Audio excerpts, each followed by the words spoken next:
Excited to be here, and I'm going to be your practical American counterpart to the madness that was just talked about this morning.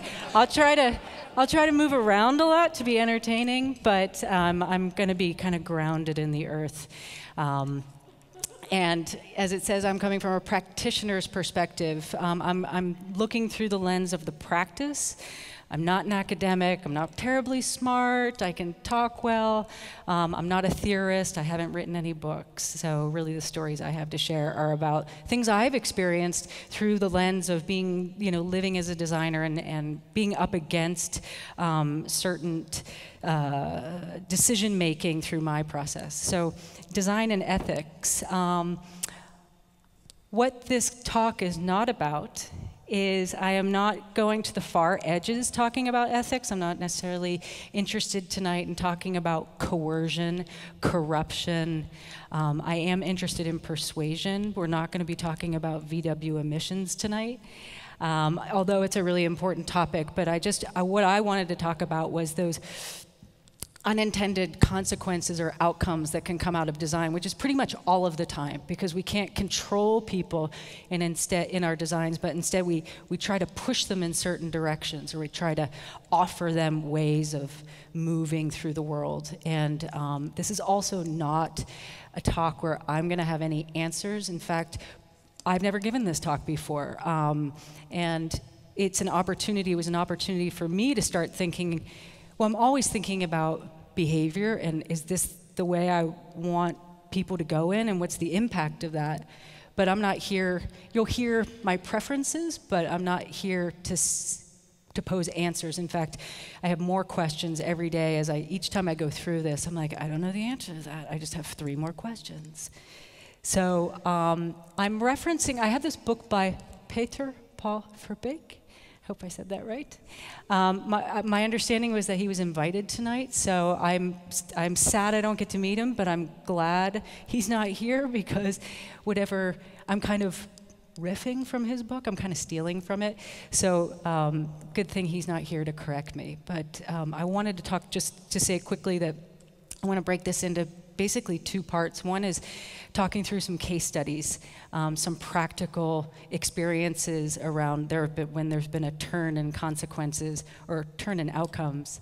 And then I just quickly at the end want to turn it and say, hey, what do we have at our disposal to add an ethical dimension to our design process, or designing, whatever that might mean. So what do we mean? I just want to get a level set here, and we can all disagree on this, but this is what I'm going to be working off of. This idea of, when we think about design, we're often thinking about output, products, services, communications, interactions. But it's also the planning and conceiving, all the processes that go into getting us towards an outcome. And I actually care less about outcomes than I do about the approaches that we take that move us through our thinking. And really the anchor here is that idea of being deliberate. Design to me is about being deliberate, being considerate, being intentional. You're moving, you're feeling your way through this, and you're feeling your way through it with questions, with your body, with your spirit. And we're always going to forget. There's always going to be things that we don't understand, that we didn't consider. But I love that anchor of intention. What is your intention here? And how is this going to have an impact? Ethics, just a baseline. I'm probably going to use the word morality and ethics interchangeably. Really, ethics, as probably everybody knows, you can read that, is really about that discussion about how do we want to act, how do we want to behave, and for people who are mediating the world, who are deciding how the world's going to look and feel, that's a big question. That is the question we have for ourselves. How do we want to act? How do we want others to act? How do we want the technologies that take the place of physical interactions, how do we want those to act? And what's going to be the trade-off? Because there will be a trade-off. So if you hear me say morality, I'm using it interchangeably.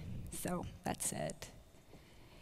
Technology is mediating the way we make sense of the world. It's mediating our experiences, it's mediating our actions. And we saw that in the last presentation, that child pressing on any surface, trying to make it go. We did that. They didn't do that. A sort of third-party, distant designer didn't do that. We did that. We decide that. We make those decisions for the people we design for every day. And this is just a glaring representation of how that affects how we make sense of the world with our bodies. And as designers, we play a role in how that technology informs conduct, and specifically how it informs moral conduct and moral decision making. So designers don't necessarily have to be the people who went to the design school and got the master's. I'm talking about anybody who's involved in the deliberate process and planning of things in the world are a designer. So when you're designing, you're the one who is writing the script that you put into the hands of your actors, the users, and you're basically informing how they're going to experience the world. And when we talk about scripts, excuse me. When we talk about scripts, sometimes it's a literal script, it's code. Sometimes it's a literal script, like you're designing a telemarketing protocol and you're helping people figure out how to talk to their customers. Or it's also, the script is physical, it's in materials. And scripts are in communications and services. So we're the ones writing the script. We're the ones, sort of the puppeteers here. And it doesn't mean that they have to follow our scripts, and often they don't. And I liked how Verbeek was talking about, maybe it's a gross simplification, but in some ways we're either building out or factoring out interactions, or we're building in interactions. And when we think about factoring them out, and both of these are informing moral conduct. How do we want to behave? And we factor things out often when we think about emergency planning, safety management, risk assessment. And these are types of things that generally everybody would agree would be all right if you actually took that off my plate. I actually don't want to behave that way. So that's great that you factored out. We see it a lot in sustainable, or not sustainable design, but issues of sustainability, energy-saving light bulbs, wonderful products, and they're basically designing out overuse. But what I like to think about is that idea of what we're building in, and I think about, this is a great example. It's a simple one, and you've probably seen it. It's called a speed bump. And what it is in building in, basically we're steering people to make good moral decisions about how to act, or bad. But generally we're trying to steer them in a certain direction, kind of persuade them through the materials, the way that they interact with things, and in order to behave in a certain way. So we, on the back end, are helping people decide how to act. And sometimes they realize that, and sometimes they don't. And there are risks, right? There's always a risk here. I mean, it's kind of, when I start talking about puppeteer, I give myself the creeps. And when I realized that I was responsible for that, and every time I designed something, I was going to actually sort of influence the way they see the world, I kind of stepped back from the profession. I was like, I don't want to do this. I do not want to do this. And I'm kind of in a moral decision-making place about it still. But, you know, the risk here is that you are potentially undermining or influencing people's sense of personal responsibility. You are influencing and controlling how much freedom people have. And there's a host of other things. And, you know, most importantly, or not most importantly, but building on that is this idea of there's always that risk of an unintended consequence or outcome. And that's not necessarily a bad thing. In fact, it isn't a bad thing. It just is. It is. And then, but we have to figure out, what do we do with the outcomes? What do we do with the result? Who's responsible? How do we change it? How do we fix it? How do we not fix it? How do we let it go? So there's a host of questions that come up. So I just wanted to go through 3 case studies, and with my 14 minutes and 20 seconds. And the first one, or the 3 that I want to talk about, And I do recommend the book. It's really wonderful from a theoretical point of view, and it also has like really practical stories of the morality that's embedded in our products. And since it's written by a Dutch author, the case studies all take place in the Netherlands. So I had to do a lot of figuring out what the hell he was talking about. So you can read these, and I will go through the first one, this idea of bypassing, where the technology is not used at all or in a radically different way. So Airbnb, I'm sure everybody knows it, probably half of you have used it or been part of it. In the United States, it was started, about 5 years ago. I'm from San Francisco, and that's ground zero for Airbnb. Just to give you a context, $450 million revenue, 35,000 cities. It's a big, big company, obviously. And their whole basis, their original intention was to be part of that share economy that started to sort of get a toehold about 5 or 6 years ago. And it was based on tapping in, helping regular people, they said. We're going to help regular people by taking advantage of idle spaces, spare room, you go away for a vacation for a few weeks. You take that idle space and you make a little bit of money, a little pocket change, and you bring somebody in from out of town or somebody who needs it, and you give them a local experience. At best, you share the space and you actually build a little bit of community. It's a really beautiful idea, and I'm a huge advocate of quite a bit about the share economy, but we're starting, as we scale and grow and become sophisticated in these services, we're starting to see a ripple effect that I think has some real important ethical implications. So what the unintended consequence of this, and the fact that it was used in a radically different way, right now in the city of San Francisco, we have a housing crisis, one of the most expensive cities in the country. Rent for a studio is approximately $3,000. And it is, even if you make money, it's terrifying. And people are getting priced out. There's a high demand to get into that city. It's a very sexy place to live. But there are a lot of people, 750,000 of them, and about 700,000 of them live there and have grown up there. And they're starting to see the effects of Airbnb as it grows. What's happening is about 40% of its business alone in the United States, about $168 million, is being taken over by professional landlords and real estate agents who see this as an opportunity to make 3, 4, 5 times as much money as they would if they rented to long-term tenants. There's nothing illegal about that. It's free market. They can do whatever they want. But the thing is that they're starting to, so this is where it gets a little like confusing for me about the ethics. But Airbnb is basically taking a laissez-faire attitude, and they're the ones saying, you know what? This is a great opportunity. We're not forcing anybody to do this. And it's really on the shoulders of the landlords to act responsibly. And admittedly, the landlords are finding this wonderful opportunity, and they're creating workarounds, and they're bypassing really well-established laws in order to kick out tenants. And it's a huge issue. And we just finished our voting yesterday. There's a proposition that Airbnb put $8 million into to not getting passed, which would put a cap on how long you could keep people in your housing, and it would make it impossible for multi-unit houses that are intended for long-term tenants to rent out at a short-term stay. So you can kind of feel my bias here, but my question about the ethical implications here are the issue of responsibility. It's your responsibility. That's not my responsibility. Well, the landlord says, well, if they don't, Airbnb should do something about it. We're just taking advantage of it. And it's this sort of line around nobody's doing anything wrong, but who's going to take responsibility for this? And I think when we're thinking about designing services, the idea of designing services has become very popular in the past 10 years. But what we're thinking is our short-term thinking isn't cutting it.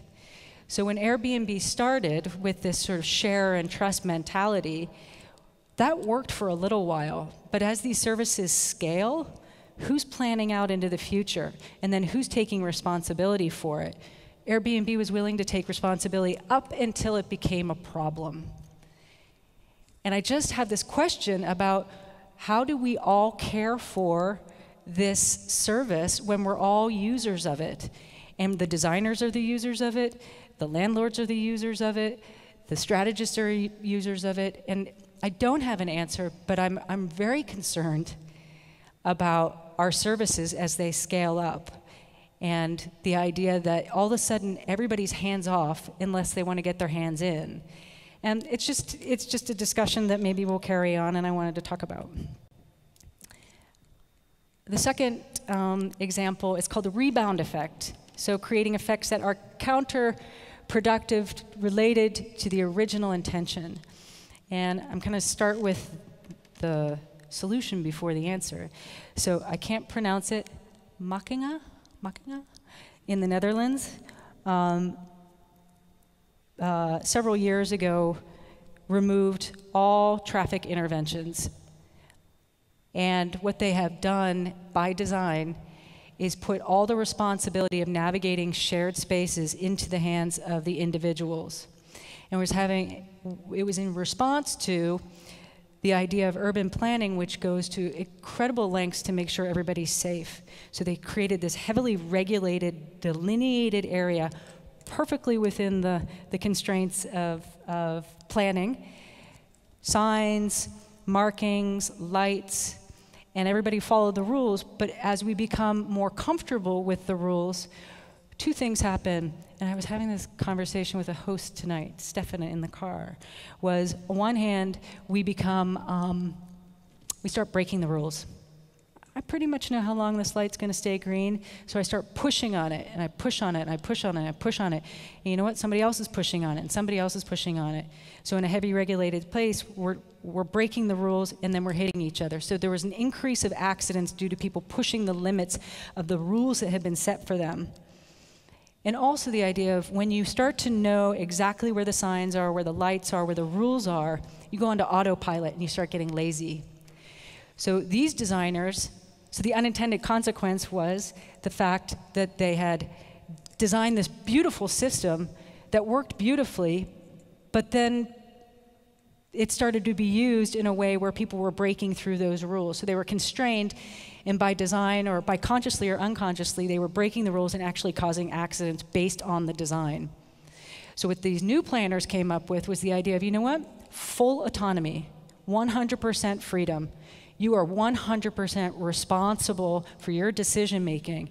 And all of a sudden, the accident rates went down almost to zero because two things, the opposite occurred. People all of a sudden had to be awake. They had to be conscious and present. And they also had to basically negotiate the space with everybody else. So every day, it's a new experience. They can't rely on the patterns that were set in place by established rules. So it's really interesting to me because ultimately they're pulling the levers of freedom, and in this situation it really works. I'm going to give you 100% freedom, and look how it benefited them. I mean, you can imagine a case if you made 100% freedom, like we don't have locks anymore. There's no locks. Everybody's just we're gonna wing it here. That probably wouldn't work. So there are places where there are negative freedoms and positive freedoms, and as designers or whatever it is, makers, you're going to have to be thinking about the ethical implications of denying or granting freedom. And I think this is a wonderful example. And the final example or case study is, can I have some water? Is mismatching. And I think this is pretty, excuse me, you're going to listen?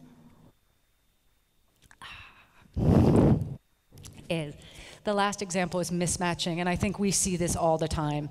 This is basically a disconnect between the intention of the product and ultimately the people who designed it on the background, whether it's a designer or a software engineer or whoever. A disconnect between the design's intention, the user's expectations and routines. And this usually comes out of a narrow understanding of the context. And it also possibly comes out of self-referential design. We are all trained and we're really bright and we've put a lot of thought into our work and we've done due diligence and we don't even realize that we're referring to our own logic half the time. And in this case, this is a project I worked on or helped fix. it is a interaction design problem based on redesigning cardiology software. For anybody in healthcare, you know that there's an operating room, and then there's also a monitoring area. And in any intervention, you're going to have a monitoring tech or nurse on the outside, maybe in the room too, basically responsible for all the equipment, monitoring everything. So these interventions, cardiac interventions, Jeff, tend to be spontaneous. They show up in the middle of an operation when the doctor wants to get a better look at the heart. So this tool was a device that you use to monitor or measure the heart or the arteries, and the developers of this design knew that it was absolutely critical to have the patient information associated with the case. So what they did, their logic was, we will force nurses, we will secure this to happen by mandating that they put the patient data in before they do the intervention. The problem here was the unintended result was that it really wasn't necessary to put all the information in, and ended up wasting 30 to 45 seconds of a tech's interventional time. And in some cases, they were dropping the ball, or they were starting to take their eye off of critical measurements during the procedure. So this ended up being a detriment to the nurses and techs. They ended up getting yelled at, and they were forced to do this sort of non-critical data entry.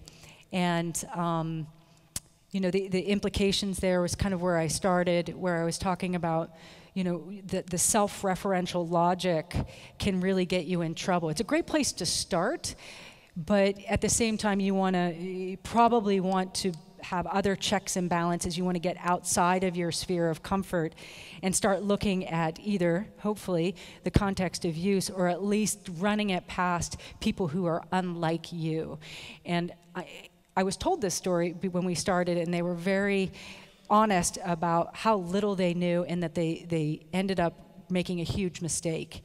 And I think it's really important to be thinking about how we get our heads out of our asses and start acknowledging that we don't know what we're doing, and we've got to figure out a couple of ways to expand our understanding of the situation. So I have barely any time left, but I want to just whiz through one or two examples. I probably have four. When we think about ways to better align our designs so that we don't end up with those unintended consequences, well, it will be impossible, right? Because there's always going to be some riffing or breaking or interpreting, and I think that's a great thing. But if we do want closer alignment, how might we actually approach the situation and the process so that we have a better integration or alignment with people's intentions and the intentions we have and the product's intentions? There's also this idea of anticipating, this idea of predicting. Are there ways to actually predict a design, a world that doesn't exist yet? And yes and no, because it's a no because we don't know until we get it out in the world, and then we have to react to that. But there's a yes in that I think there are ways to model the way it's going to work, and then open it up and start really pressing on the moral arguments, the repercussions that might come out of our designs. And also in the assessment, it's how do we make it broader? How do we democratize this process so we don't sit in our ivory tower, in our special box, in our special office, in our special project, and say, okay, we know what we need to do. In my opinion, you have to get yourself out into that space and really open yourself up to the fact that there's going to be a hell of a lot of different points of view to be looking at. And I have 11 seconds. So I'm not going to go through this. I'm not going to go through that. But I do want to talk about, this is really interesting, came up in a conversation today about, we've been writing up scenarios, this idea of the ideal future, modeling out what that looks like. And we're always shooting for the ideal future because we have clients. We want to make sure they're happy, and we really want to make sure that the users are happy. But this is really interesting to me, the idea of modeling out the worst case scenario. And this is an example where Stanford research labs got together with the folks who are thinking into the future about self-driving cars and recognizing there are a host of ethical issues that these cars are going to come up against. You see an obstacle. Do you hit the child? Do you hit the group of people? Do you drive off the road and kill the people in the car? That's a real scenario. So what these guys did was they got philosophers, business executives, strategists, product designers, roboticists together, a host of really divergent people, got them together and started to model scenarios of worst case possible. And basically spent weeks and weeks talking through, well, what's the implication if we design it this way? What's the implication of it when it goes that way?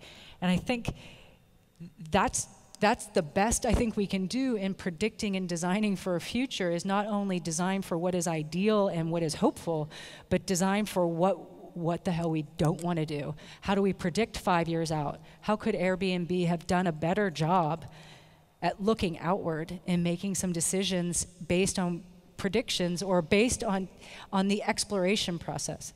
So I'm not going to go through the rest because I'm getting winked at.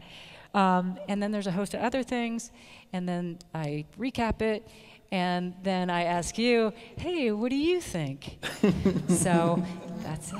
Thank you. Ladies and gentlemen, Christina.